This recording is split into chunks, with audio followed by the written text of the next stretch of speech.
देख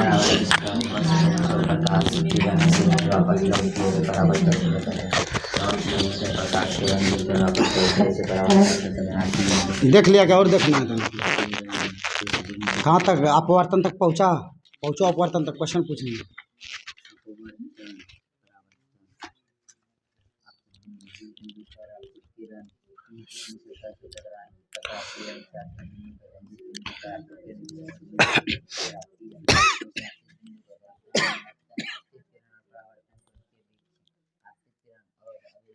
हम लोग अपना पढ़ेगा, इधर कुछ नहीं देखना है, ठीक। जितने स्टूडेंट के देखे ये सभी स्टूडेंट 10th के हैं और आप सबों को पता है कि 10th का जो सिलेबस है टोटल 100 नंबर का एग्ज़ाम होता है, जिनमें से 50 नंबर यानी 50 नंबर ऑब्जेक्टिव होता है क्वेश्चन। उन्हीं ऑब्जेक्टिव को मैं तैयार करने के लिए और उसको विद्यार्थी में उसका परफॉर्मेंस बहुत अच्छा करने के लिए इन सारे विद्यार्थियों को 1 घंटा में मौखिक तौर पे क्यूज कराता हूँ। अब इन मौखिक क्यूज का झलक क्या होता है, प्रोसेस क्या होता है, टाइप क्या है, किस प्रकार से करते हैं, वो आप सबों को इस वीडियो में अभी कुछ समय के बाद आपको दिखेंगे कि किस प्रकार से मौखिक क्यूज का तैयारी करना। अगर ये हमारा पैटर्न है, इस पैटर्न पे अगर हम करीबन मान लेते हैं अभी से भरे एग्ज़ाम तक पढ़े, हर एक सब्जेक्ट का ऑब्जेक्टिव हमारे कंट्रोल में हो सकता है। चलिए हम लोग स्टार्ट करते हैं। अभी ये देखिए सभी लोग अपना नोट्स को देख रहे हैं, जिन क्वेश्चन को तैयार कर रहे हैं, बेसिक उसका बहुत अच्छा से देख रहे हैं।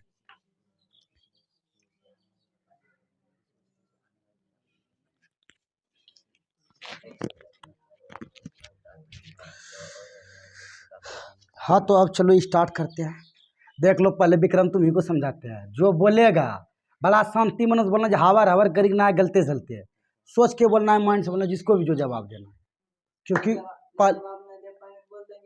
हम समझ जाएंगे अपने तुम्हारे 1 मिनट में। हाँ नहीं, जो नहीं जानता है तो कहानी खत्म। हाँ पास बोलेगा, ये बगल वाला देगा। अब देखो सब अपना नोट्स बंद करो, हम क्वेश्चन पूछेंगे, जवाब तुम लोग देगा, ठीक है। दो एगो दे दो हमको नोट्स, दो एगो, हम सवाल ना करेंगे। जवाब देगा तो कौन सी नाम है तुम्हारा रे इसका? हाँ तुम्हारा भी नाम याद, तुमको याद ना है? क्या है नाम तुम्हारा? हाँ रितेश, तुमसे ही पहला क्वेश्चन आएगा। जो आएगा जानेगा, बोलना है, इसे पढ़ना है। प्रकाश किसे कहते हैं? प्रकाश लाइट एक प्रकार की ऊर्जा है जो हमें वस्तुओं को देखने में सहायता करती है, जिससे हमें दिखाई देता है, देती है। ठीक। तुम अगला बताएगा, प्रकाश का 2 गुण बताना है। बंद करो, ठीक। चलो तुम बताएगा प्रकाश का, अभी तुरंत जो पूछे थे, कांच में प्रकाश की चाल कितना होता है? ठीक है। अगला तुम बताएगा पानी में प्रकाश की चाल कितना होता है? हाँ 2.25 × 10⁸ मीटर प्रति सेकेंड। अगला तुम बताएगा, उसके बाद वाला स्टूडेंट, प्रकाश को चलने के लिए माध्यम की आवश्यकता है कि नहीं है? प्रकाश को चलने के लिए माध्यम की आवश्यकता नहीं है, ठीक है। जवाब अगला स्टूडेंट, अगला तुम जवाब देगा, प्रकाश कैसी रेखा में गमन करता है? प्रकाश हमेशा सीधी या सरल रेखा में गमन करता है। बताओ दीप्त वस्तुएं किसे कहते हैं? जिसके पास अपना प्रकाश रहता है उसे दीप्त वस्तु कहते हैं। हाँ जिस वस्तु के पास अपना प्रकाश होता है उसे कौन सी वस्तु कहते हैं? तुम लोग को सुनना भी ध्यान से, क्योंकि बार बार वही क्वेश्चन होते थे ना, माइंड में बैठ जाएगा। 2 दिन 4 दिन क्यूज करेगा ना, देखो चैप्टर भी बढ़ते जाएंगे, इधर से रिवाइज भी तुम्हारा होते जाएगा, एकदम बोलते बोलते सबका कॉन्सेप्ट भी याद आ लीजिए। तुम बताओ अदीप्त वस्तुएं बताएगा। वस्तु का अपना प्रकाश नहीं होता है उसे अदीप्त वस्तु। एक उदाहरण दो इसका। हाँ जिस वस्तु को अपना प्रकाश नहीं होता उसे कौन सा वस्तु कहते हैं? अद्वीप्त वस्तु है, ठीक। तुम बताएगा अगला, दीप्त वस्तु का एक उदाहरण बोलना है जिकरा अपना प्रकाश है। हाँ सूर्य, सही है। तुम बताएगा अगला क्वेश्चन, प्रकाश का परावर्तन किसे कहते हैं? हाँ प्रकाश का परावर्तन। प्रकाश की किरण किसी चमकीली सतह से टकराते फिर वह उसी माध्यम में लौट जाती है, इसलिए अपनी की हाँ जब प्रकाश की किरणें किसी चमकीली सतह से टकराकर वापस लौट जाती है उसी माध्यम, तो इसे कौन सा परावर्तन बोलते हैं? प्रकाश का परावर्तन बोलते हैं। इसे क्या बोलते हैं? प्रकाश का। अगला बताएगा तुम, प्रकाश के परावर्तन के कितने नियम है? 2 नियम है, ठीक है। तुम बताएगा दोनों नियम बताओ, प्रकाश का कौन कौन दोनों नियम है? प्रकाश का अपतन कोण सदैव परावर्तन कोण के बराबर होता है। प्रकाश में आपतित किरण, परावर्तित किरण और आपतन बिंदु तीनों एक ही तरह होते हैं। ठीक है, पहला बोलना है कि आपतन कौन आपतित किरण, परावर्तित किरण और आपतन बिंदु पर खींचा गया अभिलंब, तीनों क्या होते हैं? एक ही तल में होते हैं। दूसरा नियम था कि परावर्तन कोण का मान हमेशा आपतन कोण के बराबर था। हाँ, यही दोनों नियम है, प्रकाश के परावर्तन के दोनों नियम है। ठीक, अगला तुम बताएगा, किसका था ये क्वेश्चन?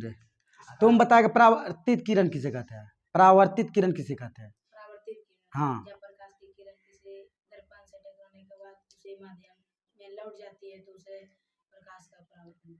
परावर्तन का तो तुम सही बात बोला, परावर्तन नहीं पूछा, परावर्तित किरण किसको कहते हैं? और जब प्रकाश अभिलंब और परावर्तन के बीच में जो रहता है उसे परावर्तन कहते हैं। परावर्तन कौन? अभी तुम बोल रहे सब बोल रहे सही है तुम, लेकिन पूछ रहे कुछ और, जवाब तुम कुछ और दे। हम बोले परावर्तित किरण कहते हैं किसे? परावर्तित किरण कौन ने बताना तुमको? परावर्तित किरण किरण, हाँ, अभिलंब और वह किरण जो वस्तु से चमकीले सतह या दर्पण से टकराकर वापस लौटती है या परावर्तित होती है, उसे कौन सा किरण बोलेंगे? परावर्तित किरण। वो जो तुम बोल रहा था परावर्तन कोण का मान बोला है। अगला तुम बताएगा आपतन कोण और परावर्तन कोण का दोनों को बताएगा किसे कहते हैं? अभिलंब और आपतित किरण के बीच को कोण को आपतन कोण और अभिलंब और परावर्तित किरण के बीच को कोण को परावर्तन। सुनना है तो जो सुनता है इधर उधर देखो, फिर ध्यान भटकाओ मत। सुनना है कि अगला क्या बोल रहा है, जवाब देने में ऐसे होता है कि सुनना है वो जवाब क्या दे रहा है, इससे तुम्हारा अपने आप याद हो जाएगा। अगला बताएगा तुम, दर्पण कितने प्रकार का होता है? कौन कौन, नाम बताओ दोनों का। गलत हो गया तुम्हारा, दूसरा नहीं बोलना है। दर्पण दो प्रकार के होते हैं, एक समतल दर्पण और एक गोलीय दर्पण। अगला तुम बताएगा गोलीय दर्पण दो प्रकार के होते हैं, उन दोनों प्रकारों का नाम बताओ। समतल दर्पण, जो दर्पण बिल्कुल सीधा और सपाट होता है उसे समतल दर्पण कहते हैं। और जिस दर्पण में गोले के भाग के होता है। क्या गो अंगुरी है मेरे हाथ में? 3 उंगली। 3 गो अंगुरी दिख रहा है ना? तो सुन रहे हैं, क्या पूछ रहे हैं तुमको पता चल रहा है? जी सर। हम पूछे क्या, गोलीय दर्पण दो प्रकार के होते हैं, उन दोनों का नाम बताना है तुमको। उत्तल और अवतल। तब तुम समतल दर्पण का परिभाषा बता रहा है। सुनना है ना क्या बोल रहा है सर जी? हाँ, तो उस हिसाब से बोलना सर बोल क्या रहा है। तुम अगला बताएगा समतल दर्पण का परावर्तक सतह कैसा होता है? सीधा होता है। सीधा या समतल का, तो क्या रहना है? सीधा, समतल, सपाट, जो भी बोल सकता है, ये चीज होता है। अगला तुम बताएगा रे कि समतल दर्पण का गुण बताओ, विशेषता 3 गो, या मतलब उसमें कैसा प्रतिबिंब बनता है, क्या चीज वो सारा उसका विशेषता। दर्पण हमेशा आभासी प्रतिबिंब बनाता है, ठीक सीधा सीधा भी बनाता ठीक, और एक गुण बोलो कोई। है, वस्तु से बड़ा छोटा बनाता नहीं, वस्तु के बराबर। वस्तु के बराबर बनाता है। क्या बनता है? देखो, समतल दर्पण हमेशा आभासी प्रतिबिंब बनाते हैं, सीधा बनाते हैं, और वस्तु के और प्रतिबिंब उतना ही दूर पे बनता है जितना दूर पे वस्तु होता है। ठीक, अगला आएगा, तुम बताएगा उत्तल दर्पण किसे कहते हैं?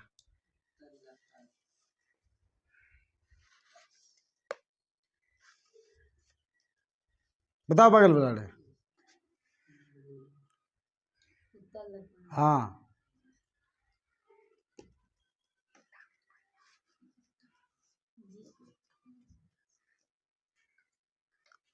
बगल वाले को इशारा कर देना, नहीं बनते तुरंत। है। जिस दर्पण का परावर्तक सतह उभरा हुआ होता है उसे क्या बताए थे? उभरा हुआ, इधर से टेढ़ा रहता है, जो अंदर की तरह कलई करेगा। कितना हल्का सब क्वेश्चन है, बताओ किसका? उसका क्वेश्चन था, ठीक था। जिस दर्पण का परावर्तक सतह बाहर की ओर उभरा हुआ हो उसे उत्तल दर्पण कहते हैं। अब अगला बताएगा नेक्स्ट क्वेश्चन, अवतल दर्पण किसे कहते हैं? तुम्ही से है ना, उससे है। हाँ, दूसरा फिर छूटेगा, दूसरे के पास आएगा क्वेश्चन। जिस दर्पण का अंदर की ओर धंसा हो। बोलो, अपना से बोलो, कॉन्फिडेंस लाके फिर बोलो, क्या दिक्कत है? बोलने में सीखेगा तो ये क्वेश्चन तुम्हारा तैयार हो रहा है। दर्पण का परावर्तक अंदर की ओर धंसा हुआ उसे अवतल दर्पण। हाँ, जिस दर्पण का परावर्तक सतह अंदर की ओर धंसा हुआ उसे अवतल दर्पण। अवतल दर्पण। अगला बताएगा प्रतिबिंब कितने प्रकार के होते हैं? प्रतिबिंब कितने प्रकार? हाँ, छैया प्रतिबिंब कौन कौन, नाम बताओ। वास्तविक प्रतिबिंब और काल्पनिक। हाँ, प्रतिबिंब 2 प्रकार के होते हैं, वास्तविक प्रतिबिंब और आभासी। तुम बताएगा वास्तविक प्रतिबिंब किसे कहते हैं लड़का?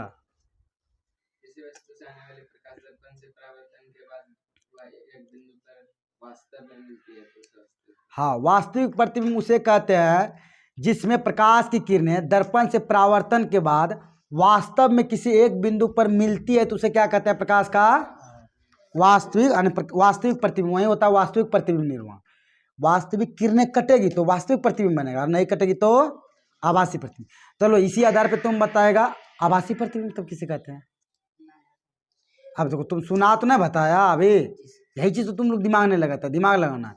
अभी वास्तविक का क्या बताए? वास्तव में काटता होगा। आभासियों का परिभाषा वाले जो वास्तव में काटता नहीं। सब चीज़ तो वही बोलना है, खाली एक बोलना चाहिए वास्तव में काटता नहीं हो, ऐसा प्रतीत होता हो कि कहीं से एक बिंदु से। अच्छा तुम बताओ, कंप्लीट बोलो। जिस जिस प्रकाश की किरणें जब किसी परावर्तन या अपवर्तन के बाद वास्तव में एक बिंदु पर नहीं मिलती है, बल्कि ऐसा प्रतीत होता है कि वह वास्तव में एक बिंदु से आ रही है, उसे परावर्तन उससे बोला कुछ को इधर उधर भी तुम घुमा दिया घुसा दिया ना। आभासी प्रतिबिंब या काल्पनिक प्रतिबिंब उसे कहते हैं जिसमें प्रकाश की किरणें दर्पण के मतलब टकराने के बाद कहीं कटे नहीं, किसी एक बिंदु स्रोत से आती हुई प्रतीत हो, उसे क्या कहते हैं? आभासी प्रतिबिंब कहते हैं।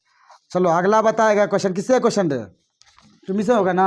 हम बताएं ना तुम कहाँ बताया? तुम बताओ, अगर वस्तु वक्रता केंद्र पे होगा तो प्रतिबिंब कहाँ बनेगा? वक्रता के अंदर वस्तु वक्रता के अंदर वक्रते केंद्र पर रहेगा, प्रतिबिंब उसका कहाँ बनेगा? वक्रते केंद्र पर। वक्रता केंद्र पे बनेगा। बताओ प्रतिबिंब जो वक्रता केंद्र पर बना वस्तु से बड़ा होगा कि वस्तु छोटा होगा, वस्तु के बराबर होगा? 3 ऑप्शन दे दिए तुमको।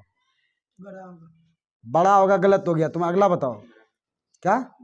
बराबर होगा। हाँ, अगर वस्तु की स्थिति अवतल दर्पण में वक्रता केंद्र पर हो तो उसका प्रतिबिंब कहाँ बनेगा? वक्रते केंद्र पे। कहाँ बनेगा? और वस्तु के क्या बनेगा? बराबर बनेगा। क्या बनेगा? वस्तु के बराबर बनेगा। अगला बताओ कि सेविंग दर्पण में किस दर्पण का प्रयोग करते हैं? सेविंग दर्पण, समतल दर्पण। किसका? समतल दर्पण में। ठीक। अगला बताएगा किरण पुंज किसे कहते हैं? क्या प्रकार का होता है? उसका क्वेश्चन है, उसका बताओ क्या को प्रकार का होता है? किरण पुंज बताना। किरण पुंज शांत रहो, बोलना है। 1 प्रकार, 2 प्रकार, 3 प्रकार। 3 प्रकार का। अगला आदमी बताएगा प्रकाश की किरण पुंज 3 प्रकार के, तो तीनों किरण पुंज का नाम बताइए आप। समुद्र किरण पुंज, अपसारी किरण पुंज और अभिसारी। ठीक। प्रकाश की किरण पुंज 3 प्रकार के होते हैं, समांतर किरण पुंज, अभिसारी किरण पुंज, अपसारी किरण पुंज। तुम बताएगा समांतर किरण पुंज किसे कहते हैं? समांतर किरण पुंज जब किसी वस्तु से प्रकाश की किरण निकलती है और वह समांतर रेखा में चलती है उसे समांतर किरण पुंज कहते हैं। बोल दिया घुमा फिरा के। लगभग तो ठीक है, लेकिन बोलना क्या? जब प्रकाश की किरणों के बीच या जब प्रकाश की किरणें समांतर रूप से चलती है या उनके बीच की दूरी हमेशा समान रहती है उसे कौन सा किरण पुंज बोलेंगे? समांतर। अच्छा, ये समांतर किरण पुंज आता है किससे? तुम्हें बताएगा। किससे प्राप्त होते हैं हमें? कोई ऑब्जेक्ट है, कोई वस्तु है, उसका नाम बताना है। किससे हम लोग को मिलता है समांतर किरण पुंज? प्रकाश किरण। प्रकाश क्या होता है? किरणों के समूह को ही तो प्रकाश कहते हैं ना, किरण पुंजों के समूह को। अगला बताओ। सूर्य प्रकाश। हाँ, सूर्य का जो प्रकाश आता है पृथ्वी पे वो किस रूप में आते हैं? समांतर किरण पुंज के रूप में। किस रूप में? समांतर किरण। तुम बताएगा अभिसारी और अपसारी किरण पुंज दोनों का बताएगा डेफिनेशन। किसी एक बिंदु स्रोत से निकलकर फैलती चली, जो किरण पुंज किसी एक बिंदु स्रोत से निकलकर फैलती चली जाती है उसे अपसारी किरण पुंज कहते हैं, और जो किरण पुंज किसी एक बिंदु पर जाकर के मिलती है उसे अभिसारी। हाँ देखो, जब प्रकाश की किरण किसी एक बिंदु स्रोत से निकलकर फैलती है तो वो अपसारी किरण पुंज कहलाती है, और जब प्रकाश की किरणें किसी एक बिंदु पर एकत्रित होती है या मिलती है तो उसे क्या कहेंगे? अभिसारी किरण पुंज कहेंगे। ये सारा चीज याद तुम लोग को रखना है। बता रहे गोलीय दर्पण किसे कहते रहे? जब किसी प्रकाश गोलीय दर्पण बोलना है। गोलीय दर्पण। किसी दर्पण के परावर्तक सतह गोले का भाग का होता है उसे गोलीय दर्पण। ठीक। जब किसी दर्पण का परावर्तक सतह किसी गोले का भाग हो तो अच्छा, गोले के केंद्र को क्या कहते हैं? वक्रता केंद्र। क्या कहते हैं? तुम बता अगर वस्तु फोकस पे हो तो उसका प्रतिबिंब कहाँ बनेगा? पता उसके हाँ ऐप पर हो तो बता नहीं चलिए उस दिन जो लिखा है वो खाए थे तुम आया तो। हाँ याद एक करना ऐसे जमता है रोज करेगा ना 1 घंटा में बहुत। हाँ नहीं बता तुम रे फोकस पे है, फोकस पे आए तो अनंत पे बनेगा। कहाँ बनेगा? फोकस पे अनंत। इनसे 1 नंबर ना अनंत का है। चलो आज इतने रहने देते हैं आप मौखिक तौर पे। कल से 1 घंटा तुम लोग का पूछा होगा 1 बजे आना। ऐसे अपने में पूछना, देखो 2-4 दिन में आदत पड़ेगा तुमको सब ऑब्जेक्टिव याद हो जाएगा, बोलते बोलते दिमाग में घूमते रहेगा। और ऐसे घर में बैठ के पढ़ता है कि नहीं पढ़ता गारंटेड नहीं है। तो यहाँ आ जाएगा तो पढ़िए ले। हाँ यहाँ देखो इसी के लिए तो हम लाइब्रेरी का जो व्यवस्था तुम लोग को दिए, इसीलिए तुम्हारा समर्पण चाहिए, तैयारी कराने का हमारा गारंटी है और हम करवा देंगे 100%। समझा ना? फर्स्ट से तो फिलहाल अभी तुम लोग रेगुलर देगा, फर्स्ट से कम किसी का ना आएगा, लेकिन 350-400 प्लस रखना है टारगेट। खाली रखने से नहीं है ना होता है, मेहनत करके पढ़ना भी पड़ता है ना। देखो कहेगा ना कहते सपना देख लो बहुत बड़े बनने का, और काम यहाँ छोटका बराबर नहीं कर रहा है तो किससे होगा काम? उसी हिसाब से चलो हम आगे समझाते हैं उसके बाद।